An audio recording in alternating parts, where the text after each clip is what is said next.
Welcome, folks. This week sees the milestone of the 80th anniversary of the end of World War II in Europe. VE Day, Victory in Europe Day, is the 8th of May 2025. And I'm here today with Colin to ask him about his memories of that very day 80 years ago.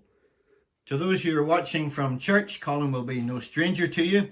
To those of you who might be watching this through Veterans Chaplaincy Scotland, I'll let Colin tell you a little bit about himself. Colin, good to see you. Tell me, who are you and where are you originally from? Good morning, Phil. My name is Colin Fawcett. I'm originally a Yorkshireman, was born in York, 1st of October 1932.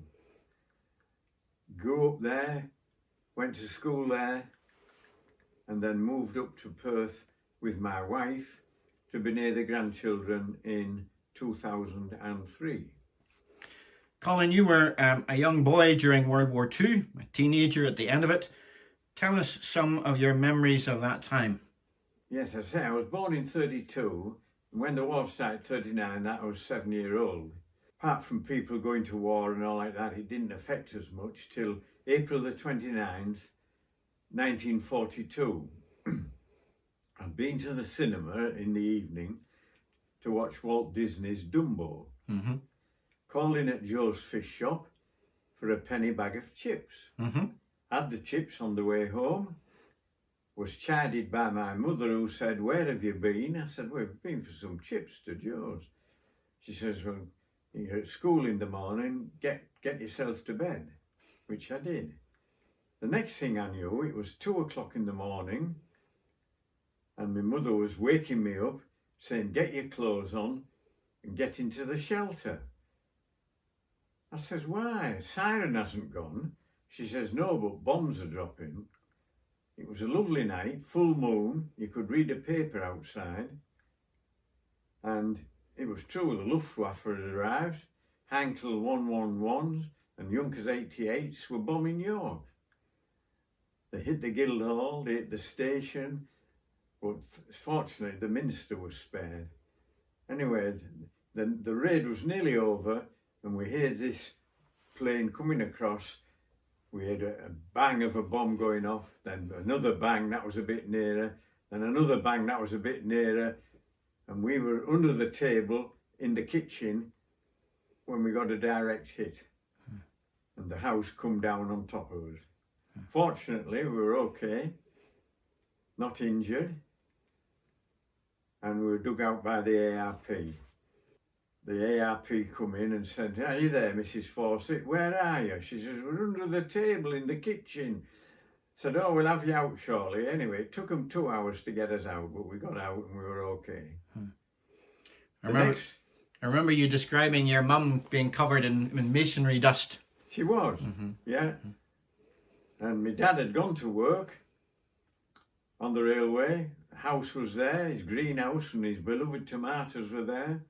Came home at 6 o'clock, there was no house, just a pile of rubble, no greenhouse and no family. Didn't know where we were. Well, Colin, at the end of the war, you were still in York. Tell me what it felt like to know that Germany had surrendered and everything had finished. Oh, it was terrific. We went down, all of us out from school. We didn't get any time off, but it was in the evening. And we went down, we walked from Burton Lane down to Exhibition Square, which is in the centre of York, which was packed with people, about 5,000 or 6,000 people there. And quite a lot of them. There was a lot of airfields around York. We had the Free French at Elvington, with the Canadians at Topcliffe and various other places. And it was packed with service personnel as well. There was things going on that night in Exhibition Square, which I didn't know what it was all about, but I did find out in later years. Yes. So, well, the thing was that it wasn't easy after the VE Day. It was a lot harder, actually. In the years following, everything was still on ration. Coal, potatoes, bread, everything was on ration. You couldn't get anything made of rubber. We had to have rope sole shoes for our gym at school. There was no school uniform. We used to get a badge and put it on our ordinary jacket.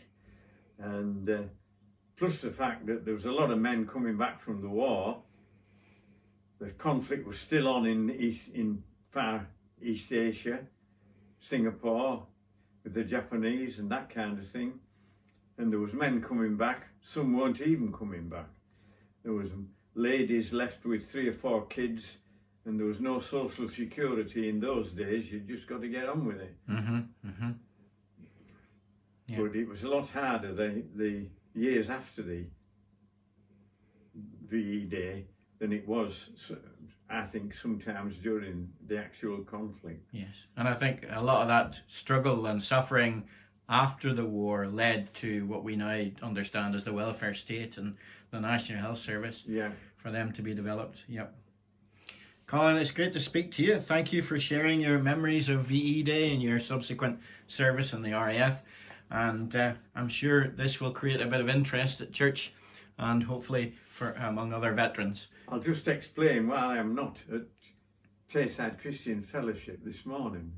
Oh, yes. Because I've been invited to the council event at St John's Church. Yes, yes. So I mean, that's why I'm not at Tayside Christian Fellowship this morning. Yep, brilliant. Thank you very much. Thanks, Colin. God bless.